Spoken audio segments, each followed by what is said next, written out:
When a statement is executed inside a function, all the variables and corresponding variable values are deleted. In certain situations, we want local variables to retain their value so they can be used elsewhere. To do so, we can use the static keyword when declaring the variable. As shown in this example, we've set up a function named test1. Inside this function, we've declared a static variable x and assigned an initial value of 10.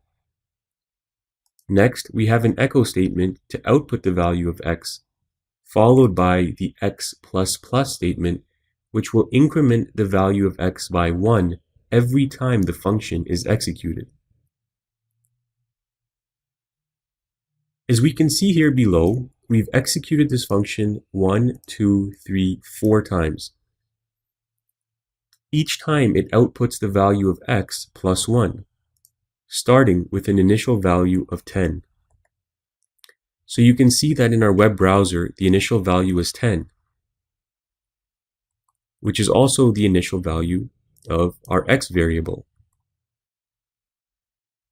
Since we've used a static keyword, that variable value is stored, and every time the function runs again, it takes that stored value and adds 1 to it.